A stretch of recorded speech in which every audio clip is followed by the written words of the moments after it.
Hello, everybody, and welcome back to the Garibaldi Red podcast. Do hope you're well. I'm Max Sayes, your host, and it hasn't been a great week for Forest off the pitch, has it? With new season ticket prices being announced, and certainly a fan response to that. 24% increase across all season tickets, with most expensive season ticket pricing at £850. That's up from £660 from the 2023 to 24 season. The youth age bracket goes from 14 to 17-year-olds, meaning an 18-year-old goes from £195 to £700, if not a little bit more in some areas of the ground. That's the bracket I fall in and will have to pay next season. And it's not been a good week in terms of the response to Forest fans.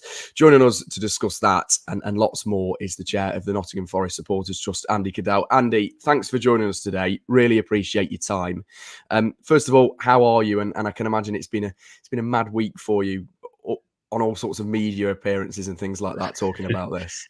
It's I'm fine, thank you, and thanks for asking. When I got involved with the Supporters Trust right at the beginning, actually, I never sort of expected I might be on the telly and on national radio and so on without any media training to help me do that. So it's been interesting, but you try to give a voice to what some fans think. There always has to be some spokesperson for the fans, and I try to do my best to not reflect just my views, but reflect the views of the people we represent at the Supporters Trust. Yes, definitely. Let's start with the trust statement on this, and I don't want to read it fully because we might be here a while, as you can imagine. And I do recommend Forest fans do read the statement, and obviously members and things like that. But can you kind of just give us almost a bit of a brief summary, Andy, of your statements? The conversations that you guys kind of had on the board to put this statement out, and just really your thoughts on this news this week with the season ticket prices increasing. Yeah, of course. And before I talk about that, what I do want to say first out is that I think everybody absolutely understands what a great job the current ownership has done for the club. Mr. Marinakis and Mr. Komenakis have been hugely generous owners, almost could say benefactors, couldn't you, the amount of money that's been committed, which they've underwritten, of course, into the club, and down to their stewardship of the club. We're currently in the Premier League, and so I'd like to sort of just start by recording that people are deeply grateful for that, and there's nobody campaigning against the owners or anything here. However, this specific issue relating to the price increases we've seen is, in my view, completely unacceptable, and I think has been handled really badly by the club. And I'm surprised because I think they haven't made this sort of mistake, this error previous, certainly not on this sort of scale. And you've talked about the fan reaction. We've never seen anything like it. I haven't seen not a single person anywhere supporting these rises, apart from a few jibes from the likes of Derby fans and so on, but elsewhere. So there's a few things to cover here, I think, Max. The first one is the absolute increase in price that we've seen. You talked about it there, 24%. Perhaps more important than the 24% is the change in some of the concessions, what's happening with the age groups. And it's really stark. And it's been mentioned by you then previously, but some people, it's worth talking about again. Somebody of 18 years old sitting in the main stand or Brian Clough in those central areas was paying £190 last season, and next season they'll pay £850. That's an 18-year-old. 18-year-olds don't earn money, generally speaking. In fact, most 18-year-olds, by law, have to still be in education. It seems mad to me. And aren't these people our future? Wasn't it the case that there was a strategy from the club some time ago to try to encourage more and more people in? You and I have been going to the ground a long time. Didn't used to be full, did it? And the demographic in there was older. It was tended to be people of my age and older. Was the modal type of fan in there. And now we see lots and lots of youngsters, especially away. And those people like yourself, Max, and people of your age groups are the future. They're going to be going. But how many 18-year-olds can afford £850 for their season card? I think Forest are probably like a lot of clubs. A lot of season cards are concessions. It might even be the majority. I don't know, but there's certainly a very high number of season cards are concessions. And you can see it from the club's point of view, can't you? rather than it being, rather than somebody paying, what do you think the average price works out? I haven't done this. I probably should have done. Probably got 40 quid a head, something like that, even with Yeah. per game, something like that. Rather than me paying that £40, what if the club could at some point in the future sell that to a tourist type of fan for £150 or more, like they do in American sport?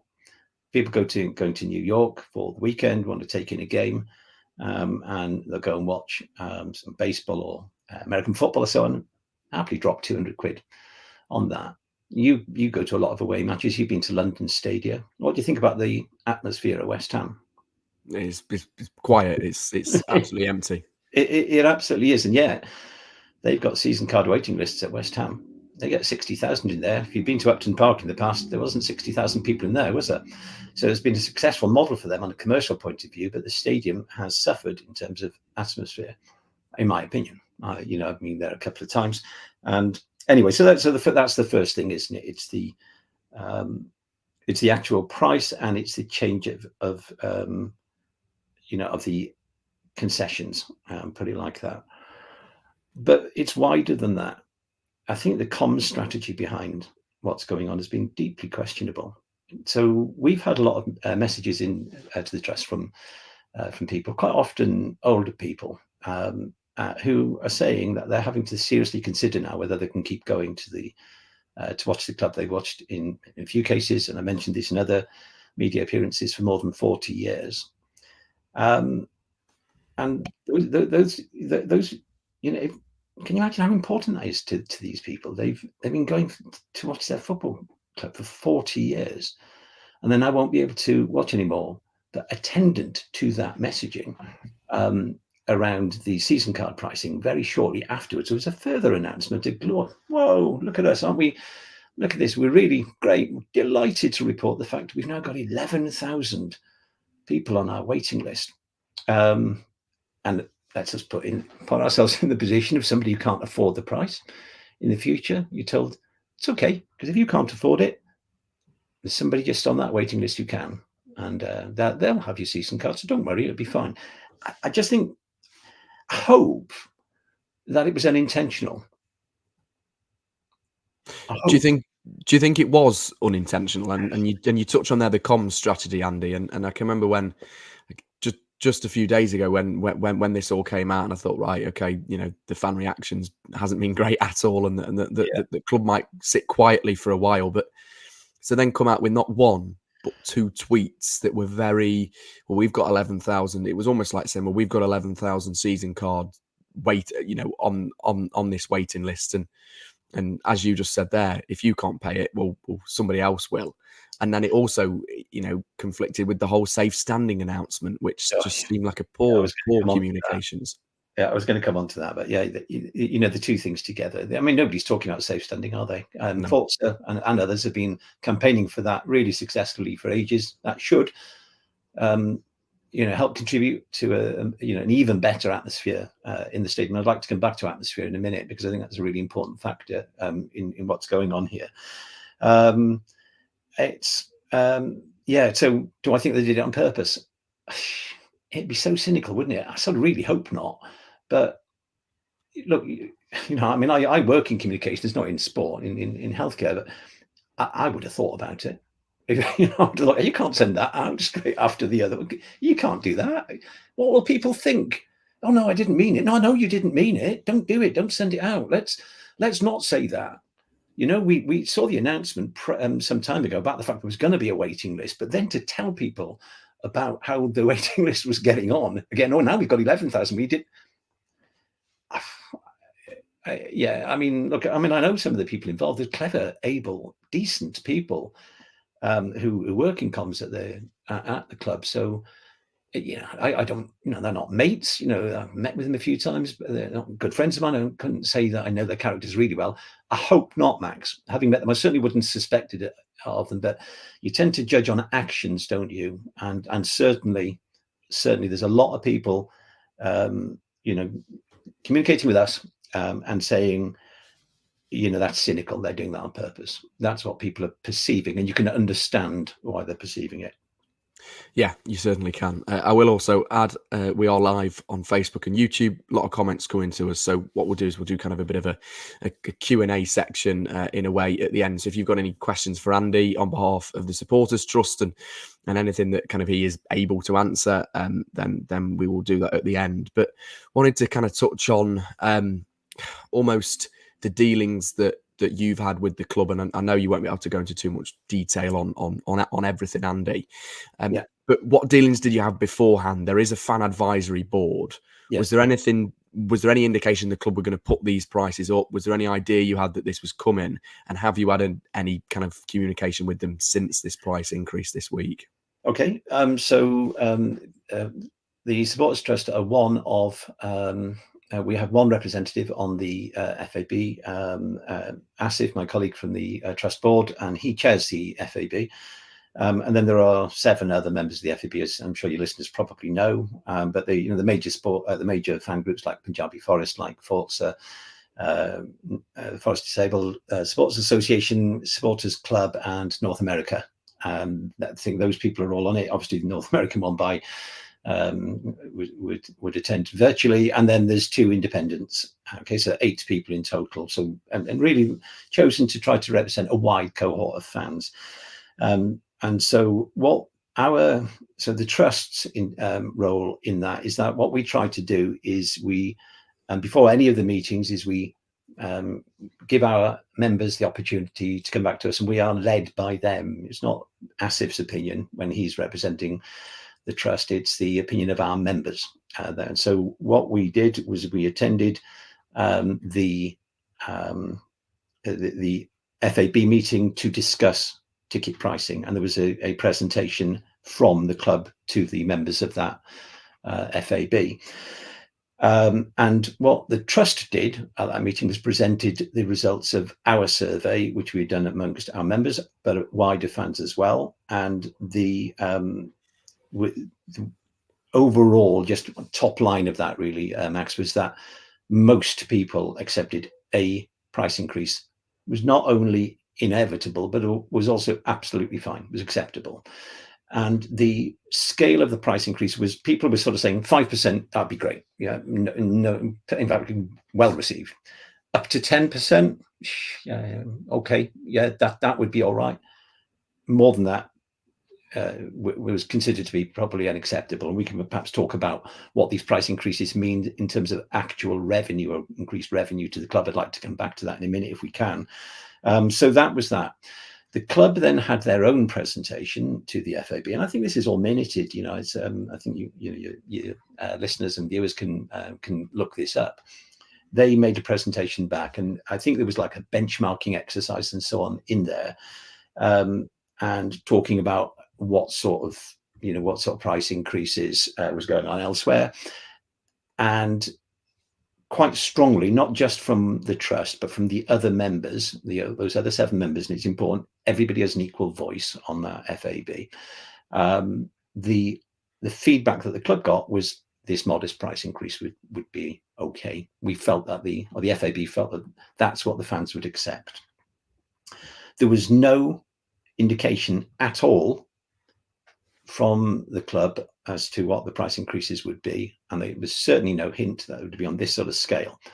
I understand that the FAB believed that they would be consulted again when the prices went out, but they weren't, and they were given very little notice indeed of the announcement. It just went out. So again, the interpretation here is that, can the FAB, at least in this area of pricing, can the FAB influence the club on pricing, or was it a tick box exercise? Yeah. Did those people on the FAB, all of whom are volunteers, did they waste their time going to that meeting? Was the decision taken beforehand? I mean, I don't know, but everybody listening to this can take their own view on it. But given that the club were told what the view was about that wide cohort representative fans at that meeting, given the club were told that, and then we got the price increases we've seen, it has to be the case they weren't influenced. So why did they hold the meeting? I don't know. Yeah, it's a very interesting one, and it's interesting with that fan advisory board. And as you say, you can read those online; they are available to read. And you mentioned also Forza Garibaldi, who kind of put a similar statement to the trust out. Yes, we did. Obviously separate, but Forza talked about withdrawing flags and things Yeah. like that from the ground in almost protest against this price increase. Let's come back to a point you just mentioned, Andy, and you wanted to touch on was about the increase of profit for the club. Mm. At a time when Forest have struggled this season with PSR, and we all know the outcome of that. Do you think there was the club have done this? I mean, of course there'll be an increase in profit, but would there have been any almost conversations had amongst the club, in your opinion, do you think, in terms of actually, we're in this kind of bit of a financial mess. We've got to get some more commercial revenue and ticket revenue in. So this is a good way to do it. Yeah, possibly. But let's then look at the numbers, shall we? So there's been various interpretations as to how much extra revenue this will bring in. And the lowest I've seen is 2 million, the highest I've seen is 3. So let's say £2.5 million of extra revenue. And do you know what the difference in terms of money is between each position in the Premier League? 16th against 17th, for example. And you know why I've said those two numbers. £3.2 million. So we're 16th rather than 17th, who get an extra £3.2 million of revenue. A front of shirt sponsorship last year, the rumours were we were offered £5 million. I put my cards on the table. I was really proud of our club and of Mr. Marinakis' decision to say, right, we've asked for whatever it was they asked for, and of course I don't know that. But to say no, we're going to promote and give publicity to UNHCR instead, I thought was tremendous. But it was still, people could legitimately say, well, it was maybe £5 or £6 million that was offered. That was declined for the reasons I just mentioned. So that would be 2 years worth of these price increases. The media revenue, about £130 million. These numbers aren't big, at least not in 1 year. And that's my concern, Max, that we've seen this 1 year of price increases. Will we get the same next year, another 2.5, and the next year after that, and so on and so on? Is this an indication of the direction of travel in football pricing? Are we going to see the end of the legacy fan? And I've used that horrible term elsewhere in one of the other interviews I've done. People who've been going a long time but can't afford these prices. Football is changing, isn't it? It started off being a working man's game and so on. And I've been going to football for a long time, and it's changed, and actually a lot of it's changed to the better. You see much more diverse mix of people, and that's all a good thing. But the gentrification of it, I regret to some degree. It's listen, it's a commercial world, and there is a direction of travel, and it can't be completely stopped. And there are, however, better ways of doing it than the way in which we've done it. A price is going to stay really low forever? No, of course not. There's massive demand. If I was running the club, I'd say, well, hang on a minute, we've got loads of people prepared to pay a lot more money here. But I hope I would also say, yeah, but these 24% price increases overnight in one season, why don't we instead say, right, let's consult widely with the FAB and whoever else it might be and say, listen, fellas, we need to get more revenue from tickets, from ticket pricing. And this is where we'd like to be. We'd like to be modal, somewhere within the middle. I'll come back to that in a minute, because I think the benchmarking needs some careful thought, but come back to that. So in 5 years' time, we need to be there. So can we agree a strategy of how we get there? And by the way, whilst we're doing that, you're going to be spending more money for your ticket, but you're going to be getting more stuff. This is what we're doing with the stadium. This is what we're doing with the facilities. This is what we're doing with the hot water in the main stand, and the hot water in the Brian Clough. We're going to have some toilet paper. I'm not being facetious here, but some of these price increases for the facilities that we see at our wonderful ground, which I love, and it's honestly my favourite football ground. Here's another point. It's not just my favourite football ground.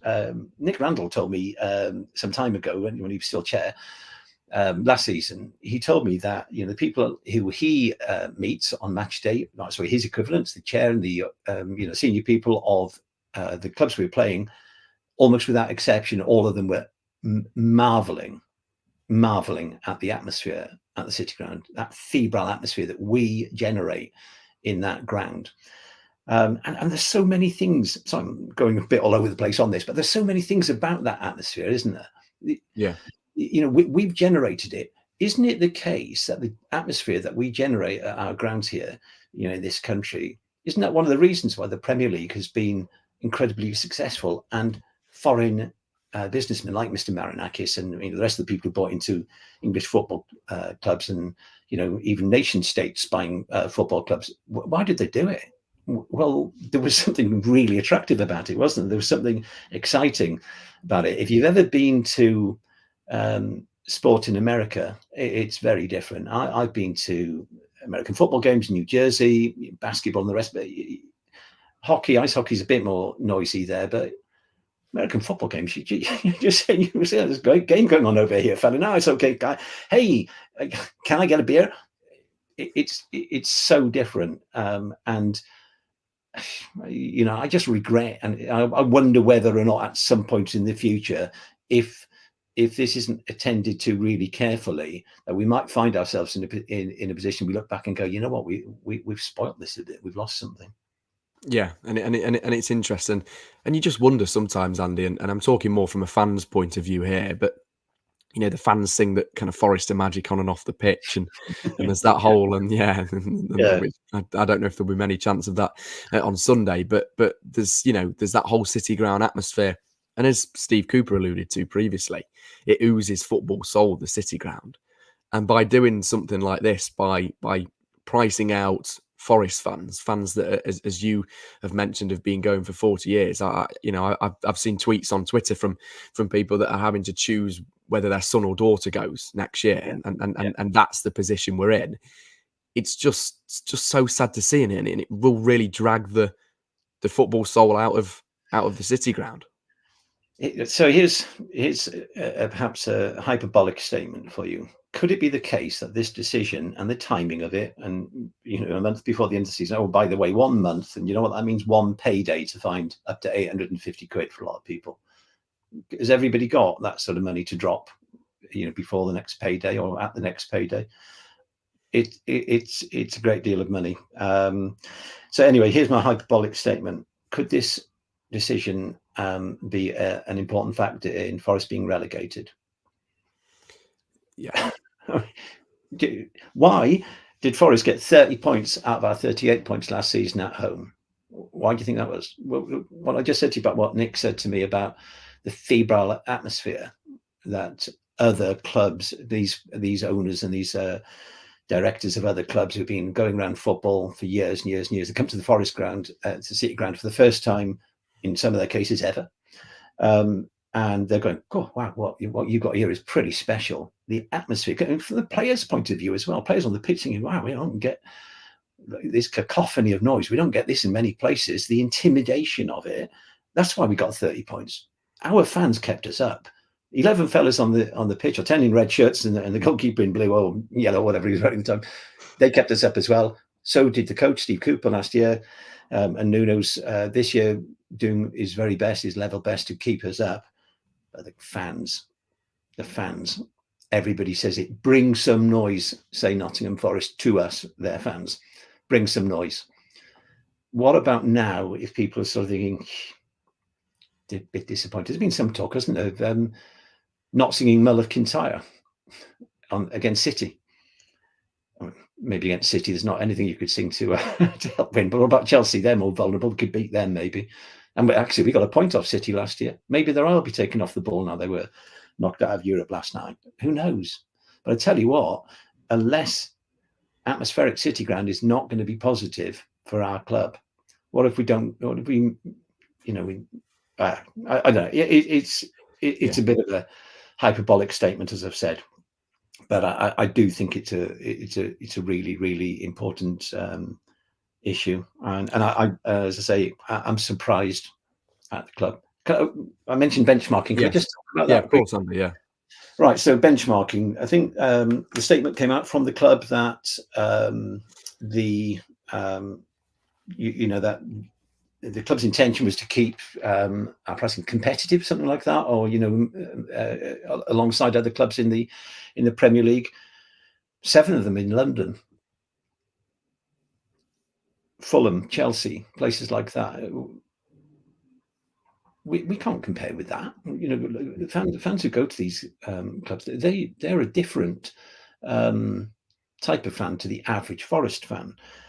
I had a meeting the other day about something with the Community Trust, with Callum and Karen at the Community Trust, alongside a colleague of mine from the Trust. Quite an exciting initiative we might be doing at some point, and news on that to come in the future. But I can't remember if it was Callum or Karen who talked about some of the wards in Notts in the area, where the Community Trust do some brilliant work. I mean, if your listeners aren't aware of them, you should look them up. And Nottingham Forest Community Trust, wonderful organisation. Yeah. And by the way, very importantly, really generously supported by our owner, Mr. Marinakis. He's put a lot of money into it, and he's done the same sort of thing in Olympiacos. He's really keen on helping the community in the area. But what Callum and Karen were talking about was how disadvantaged some of the wards in Nottingham are, and compared to the whole of the rest of the country. We are not an economic powerhouse across the whole of Nottingham, right? Not everybody lives in posh parts of town and so on. A lot of people who go to the football club don't have a huge amount of money. For my season card, Max, went up from £550 to 700, and my wife's did too. Rebecca and I sitting obviously together. What a surprise at the ground, and it's gone £550 to £700. I'm in a very, very fortunate position to be able to afford that. Lots of people, that's another £150 to find. It's tricky for them. We have a different fan base to many others, and so when you're doing a benchmarking exercise, you need to benchmark to equivalent clubs. And when you do that, these price increases do not necessarily put us in the middle. They're towards the top then. And I tell you one more thing. If we get relegated, and I think the bookmakers have got us something like 2-1 against, I think, Luton 8-13. Some people might say it's a bit closer than that. But if we get relegated, there's no mention at all of whether or not these price increases will stay the same. In fact, because there's no mention, you have to assume they will stay the same. Where does that put us then? Does that put us competitive in the Championship? No, of course it doesn't. We'd be right at the top end. And I wonder how many people on that 11,000 waiting list would actually go ahead and buy a season card at that sort of price to watch Championship football at the City Ground. I suspect it'd be rather fewer than the club might expect. So, and overall, I think it's been an alarming development, and I think really badly handled by the club, sadly, and frankly, under this ownership, by some degree, the worst thing that's happened for them. I think they'll be quite surprised at it, and I sincerely hope that they take some action to show what I actually believe, that they really do care about the fans. I do think they do care about opinions and so on, and perhaps they've just miscalculated. I hope so. Yeah, I understand you might not be able to go into this too much, Andy, but have you had any indications or response to the statement and to the news from Forest, the club itself? Have you simply had any dealings with the chairman or with any representative from Nottingham Forest this week? So the main consultative body for the club now with fans is the FAB, and again, if your listeners aren't aware, Premier League clubs have to have fan advisory boards. It's a requirement. The Premier League decided upon that. Some people are interpreting that as their means of avoiding government regulation, sort of insisting upon fan representation. There was some speculation at some point that the government could act to say you have to have a fan representative on your board, and the vast majority of football clubs wouldn't want that. But anyway, FABs are the main way to consult. So I've met with Tom on a few other things, but not about this, and it's not appropriate. It's entirely appropriate. I only represent the Supporters Trust when I'm at the club, not the wider group, and it's really, really important that as wider group of fans are represented. So The answer is the FAB have asked for a meet with the club, and that is happening. There's no agenda to it or anything yet, but that is happening. And I believe there will be a statement from the FAB about that pretty imminently, having had the meeting. Okay, interesting. So, and do you think, well, in that meeting, is that Tom Cartledge, the Forest chairman, just him, or will there be other representatives from There the will be other football? representatives. It obviously will be Tom. He's the chair, and that's his role. But there will be other senior people at the club as well, and not the owners. Clearly, you never meet with the owners, and that's no issue at all. That's not appropriate. We have a UK executive board, and those are the appropriate people to meet with. So yeah, it'll be Tom and others. Yeah. I wanted to touch on Tom, and it was a positive move when he was appointed chairman. This is a Yeah, man that's a lifelong Forest fan from yeah, Nottingham. He's been involved with the club in terms of the whole ground redevelopment for a few years. He knows Mr. Marinakis well. It's a yeah, very sensible appointment. yeah. As you can imagine, lots of criticism to him from fans. Yes. And I can remember when he first took over, he said in a statement that he basically wanted to keep Forest affordable. He talked about how he was sneaked in Mm. as a young fan under his I jacket, remember that. Yeah. under his dad's jacket. Um, what's your dealings been like with Tom since he's taken over as chairman? And I suppose not trying to, take this off on a tangent too much in terms of ground redevelopment, but this is a man that you'd surely think would, if he's partly responsible for the ticket prices, that he would have really thought quite deeply about it, considering his statement just a few weeks ago. Yeah. Well, I met with him a few times, and some of your listeners and viewers will have seen the Q&A that we did with him, and I was really impressed. He's a really warm, nice, friendly sort of guy. Different sort of character to Nick Randall, but clearly a successful fellow. He's CEO of one of Knott's most Yeah. important businesses. He's it's a family business, and they're a proper big international company. So he's clearly an extremely able fella. Let's remember one thing, though. Tom Cartledge doesn't own Nottingham Forest, and he doesn't own any of it at all. Actually, he's the chairman, and I think it's probably he's very much he's CEO of his own business, and therefore it might be quite a bit difficult for him not to actually behave a bit as a CEO as well at Forest. And those two roles are usually separated. Certainly, most UK businesses they would be separated. But so he's sort of maybe covering both roles. I don't know. But ultimately, my point here is that he doesn't own the club, and it's owned by Mr. Marinakis 80% and Mr. Komenakis 20%. That's who owns it. And we all go there and we feel it's our club, and we talk about our club and this and that and the other. But it isn't, not legally. It's not our club in that regard. It's their club, those two successful businessmen. And then I said right at the beginning of this chat about what I feel about what they've done. We're in the Premier League and it's down to them. Largely speaking, they took over. They rescued us actually from the previous ownership, which probably don't need to go into that at the minute. But they rescued us, and the direction of travel has been pretty up, stepped up and up and up ever since, and under their stewardship. My point here is that it's likely. I think. I mean, I don't know this, but I think it's surely likely that the ultimate decision on the pricing here is taken by the ownership group. I'm not saying Mr. Marinakis himself is looking through spreadsheets and so on, but he'll have people around him. And I'd imagine that's probably where it was. And it made the case, therefore, that it's been passed to Tom and to his senior leadership team in the UK to just deliver it. Maybe he was passed that. I don't know. I'm guessing. But I do think he's a... I don't think you clearly know he's a proper fan, man and boy, home and away. He's a proper supporter of the club, and I think you're right. He has talked about the need to keep it affordable, but ultimately maybe it's not his decision. But then again, he is the chair, and so you'd imagine he'd surely have some influence. I don't know, and I can't speak as to what his view is about it. I wasn't at the meeting when the FAB talked about the pricing, so I can't interpret really that. And the FAB, by the way, they are under confidentiality concerns. So although we get a report back from ASIF, our representative on that, then some of it does have to stay internal to that, in much the same way as we've done in the past when we've met.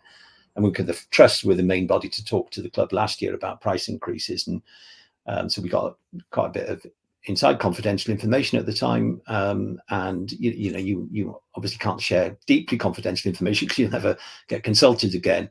But you always do try to represent the interests of the fans. And we've come under some criticism over the years from people who perhaps don't know better, thinking we're patsies to the club and so on. And it's not true. We're not. We never have been. But you do sometimes have to behave in a responsible fashion, which means not sharing confidentiality. So I won't be as aware of Tom's stewardship of this as Asif would be. I will also add as well, just for listeners and viewers, that there is another kind of senior official that joined Forest recently in terms of Paul Bell, who I think's role is Chief Operating Officer, who was from Leeds United and was largely responsible there for ticketing. Paul, sorry for interrupting, Max. It's all right, no. I should have mentioned that actually. Paul made a presentation to the FAB around pricing, but as I said, that presentation did not include information on proposed price increases. But you're right. That's worth mentioning. Paul has led this. Yes, interesting there. Right, let's just do a bit of a quick Q&A just from some questions. Just going to pick out 3 or 4 here. It's a bit wary of time, and then we will kind of finish with just final thoughts. This question, Andy, first from Lewis. Say, God forbid, if we go down, will these prices stick? I think that's probably a question on a lot of Forest fans' lips at the minute. Do you think that Forest will stick with these prices if Forest got relegated? I can't understand why they wouldn't have mentioned. I suppose it might sound negative. They don't. Certainly, I think Mr. Marinakis doesn't ever want to talk or think about relegation. It's not on his agenda at all. So it could be that. It could be that they just thought, I'm not mentioning it. And so if we were relegated, maybe there is a different. A different line, maybe. I don't know, but it hasn't been in the announcement. And so if I was a betting man, that old £1 million drop, where do you put your money? Do you put all your million on? I think I might go, if I still had the million, I think I'd go 600,000. They'll stay the same, and 400,000. So maybe they're not quite, 60-40. I think they'd stay the same. And another one here from Twitter, which is asked by someone named Tom, and who asks, Andy, as the Forest Supporters Trust, will you be up for having conversations with the club in the summer in terms of if they decided to basically decrease the prices again? I'm kind of guessing the answer to that would be yes. Yeah, definitely. It wouldn't just be the Supporters Trust, it would be the FAB, but very, very strongly our view is that the prices are not right for the reasons we talked about in the last half an hour. And we absolutely would ask for reductions, changes to the concession, those concession changes. There's a number of, I was going to say demands, that's perhaps too strong. You can't demand, can you? Requests that we'd have of the club.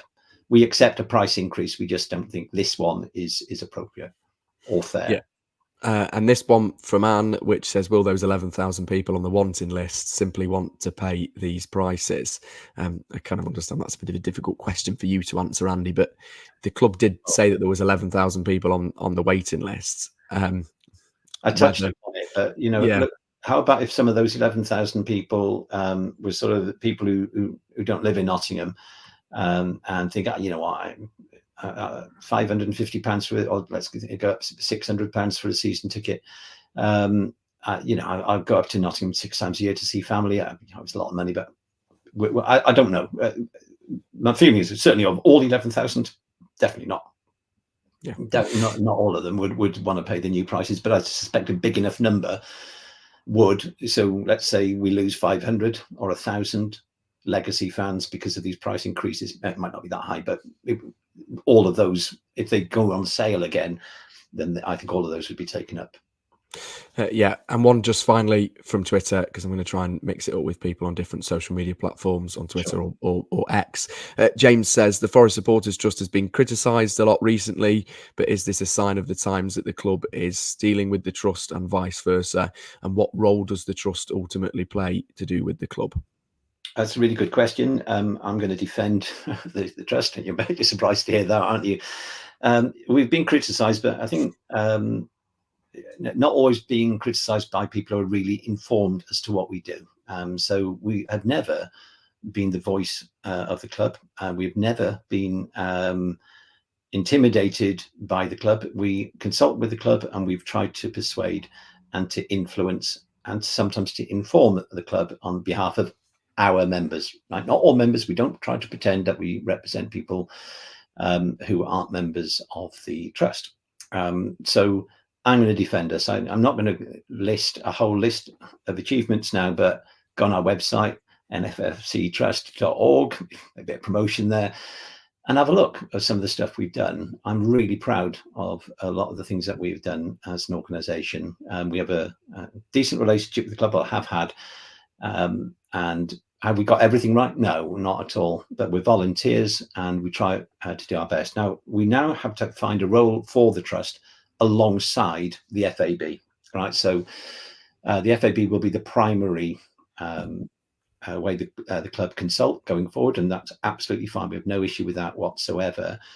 Where we will position ourselves is that compared to the other representatives on the FAB, not all of them have the sort of structure that we have, which allows our members to speak to us about what they want. So we do surveys. There will be a new survey coming out very soon, quite a comprehensive one, to members. I think we might even make it wider than that. I'm really, really keen for people to respond to that. We will then use that information to inform what we talk to the club about. So if you want to have your voice brought to the club, then the trust is a good way to do that. Not necessarily all those other organisations I've talked about. They don't all necessarily represent their members in the same sort of way that we do. No criticism at all, by the way. I've said, I hope, repeatedly throughout this interview that I really believe and support wide representation of fans. But for the trust, that's what I can speak for. If you want a view with the club, then you can talk to us about it. We'll take it. Even on an individual level, we've done that on many, many occasions, picked up individual issues for people with senior people at the club and got resolution to things. We will also be finding a role for ourselves in a few other areas. I'm going to touch upon very briefly the PSR appeal. We'll be putting an announcement probably early next week about our submission to the appeals board. I'd urge your viewers and listeners to have a look at that and then judge us based on that. And so we hope that we'll have a positive influence on that appeals board. Who knows whether we will or not, but if go and have a read of it when it comes out. We'll put it out after the appeal board decision, and have your own interpretation of what the Forest Supporters Trust does when you see that. I'm extremely proud of it. And there's a whole load of other things that we do as well around promoting diversity. We are really keen at making sure that female Forest fans get their voices heard, and we have a few initiatives around that. We have a meeting with the chairman lined up for a group of female Forest fans to hear what they have to say. And there's a whole load of other areas as well. We will work alongside the FAB, not instead of. Got you. Good stuff. And just finally, Andy, end it on a bit of a lighter note. As a fan's point of view, big game against Everton on Sunday, the remaining cup finals as such as people are talking about. You confident that Forest are going to stay up? Confident. I think we will, but I did have to hesitate before going that. I'm going to Everton, and I watched the Chelsea game against Everton, and okay, I got battered, didn't they? 6-0, and yeah, great, 6-0. But I watched it and I thought, they're a nightmare for us to play against. Look at the size of those fellas for all those set pieces. Look at their aggression. Look at that pushing and shoving, and they all seem to be 6'4", don't they? Although I think Branthwaite got injured, didn't he? I don't know if he's back for Sunday. Sincerely hope not. And is it what's Tarkovsky? He's a really good player, but he's been around a bit. He knows what he's doing. They're a bit of a nightmare team for us to play against, I think. And they're not really, we haven't really had an issue with Everton over the years. And I like Everton. as a team, as a club. Well, no, not particularly as a team. As a club, the supporters, all that. Grand. Goodison Park, wonderful stadium. But I don't know. Though I think that, 2 more wins maybe might do it, mightn't they? And with any luck, when we play Sheffield United and Burnley away, those two, do professional players really, really put it all in when it's gone, when they're down? I don't know. Do they 100%? Maybe not. Maybe 95. We should have enough, shouldn't we? We should have enough to stay up. So I'll do my £1 million drop again, Matt. So I'm going to go 750 on us staying up. I think I'll have 250 on us going down, because I could then spend that to make myself feel better. Whilst I'm watching this in the Championship, I'll still be going home and away. Yeah, you'll have to spend it on the season ticket. It's good. Yeah, 7 a bit of change, wouldn't I? Yeah. Right, thank you. I think that does us nicely. Andy, really appreciate your time today. And as you mentioned, any members interested, any listeners and viewers interested to hear more about becoming a member of the Forest Supporters Trust, it's nffctrust.org, as well as NFFC Trust on social media platforms. Really appreciate your time, Andy. Fingers crossed Forest bounce back this weekend on the pitch, and off the pitch we will wait and see what happens. Thanks for all your comments as well today. Do leave us a like, share and subscribe on YouTube, and leave us a review on Spotify and Apple Podcasts. We will see you next time. Thank you as always for listening to Garibaldi Red, and have a wonderful weekend. Bye-bye.